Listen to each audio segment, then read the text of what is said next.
I would now like to bring out Veljo from Superangel to really tell us more about why these guys decided to go with us and what really is Superangel. So a round of applause for Veljo.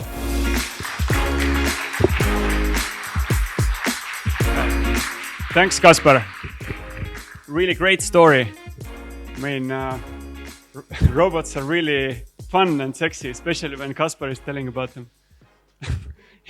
I even had to take 2 of my kids today here with me because they wanted to see the robots.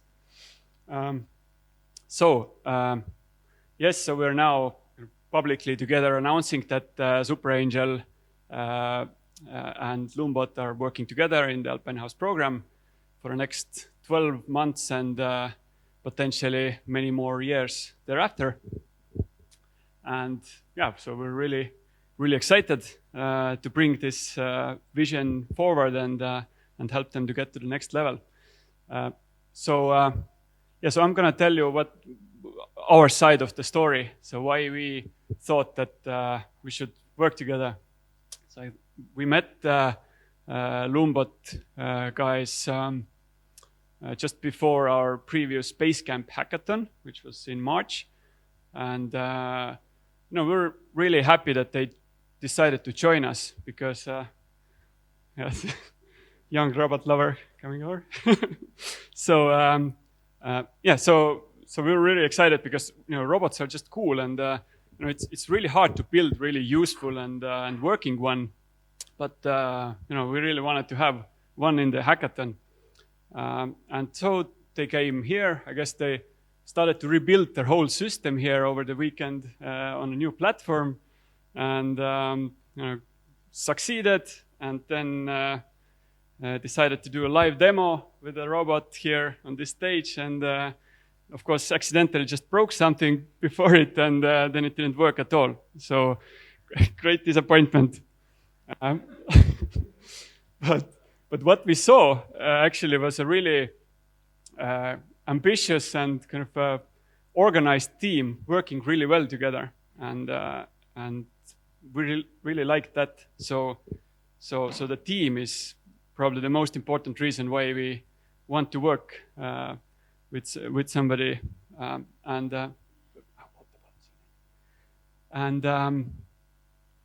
so where were we? Oh yeah, so we liked working with them, and apparently they liked working with us as well. This kind of match is really important for a long-term relationship like that. So the other thing we liked is the market, actually. So I mean, apparently snow blowing and street cleaning is a big thing. I mean, probably like tens or hundreds of millions of people work full time all over the world to do just that. And I'm not talking even about homeowners who have to do it from their own time. So it's a big thing, and it's not an enjoyable work really. So I think we all agree that in the future people should not be the ones doing it. I think this is the job of the robots, clearly. So we like this opportunity. It's a big market. It's a big potential, and we also like the technology part, which means robotics and AI, because these are the fields where you can now do things that you couldn't do like 5 or 10 years ago. So first of all, I mean, hardware is hard, as it's said. But it's not nearly as hard as it was like 5 years ago, because it's like ordering components is much more easier. Like ordering custom components also like much more affordable today. And what also changes the market quite a lot is this service business model around robotics. So robotics as a service is apparently a thing now. So instead of building finalized products to sell somebody, you start by offering a service, and it's a service that matters. It doesn't matter if the robot is really like your first MVP that needs a lot of supervision and maintenance, and you have to go and kick it with your feet.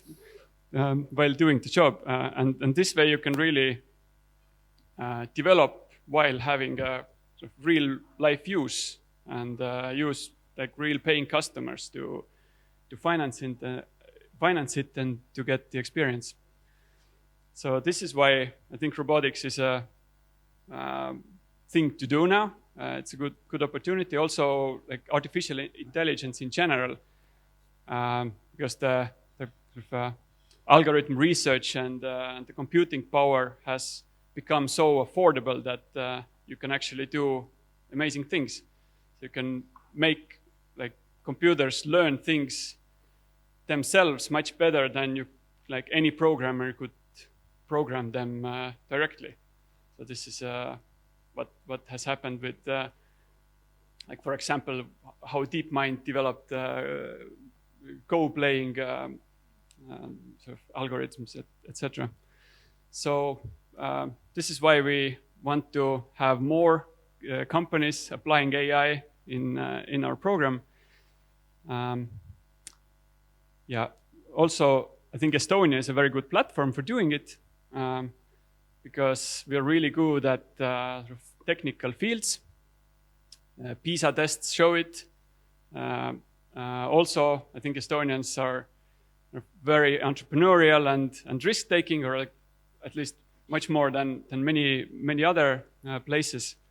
And this is a good thing as well. And also what we have this quite open country in terms of like startup visa and e-residency. So actually you can bring sort of value-adding talent here from all over the world. There are also, of course, a lot of challenges. I think the most critical one is the talent shortage. It's still quite difficult to find people to hire in AI space and to keep them. The salary levels have gotten quite high.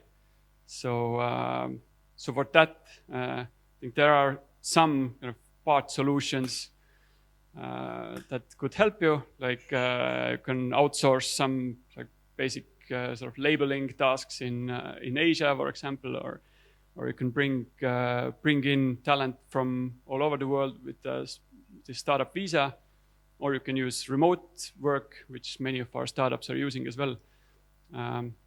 But yeah, in long term, definitely we need to just produce more AI experts and researchers in our universities.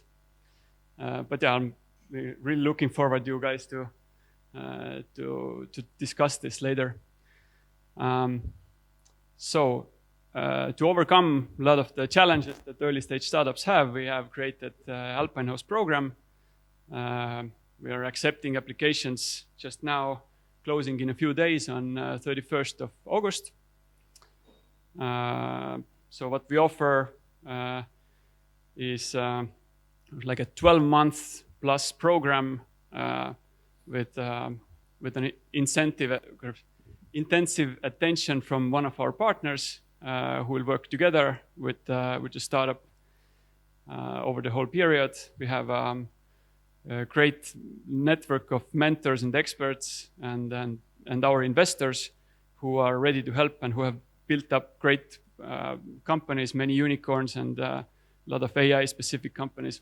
For example, Taxify founders Markus and Martin Willig and Oliver Leisalu and Taavet Hindrikus from TransferWise and Norris Koppel from Moniz, etc. So and also we're taking the startups for a 4-week customer development in a foreign big market. So this fall we're going to the Silicon Valley for 4 weeks to basically meet with potential customers and potential next round investors.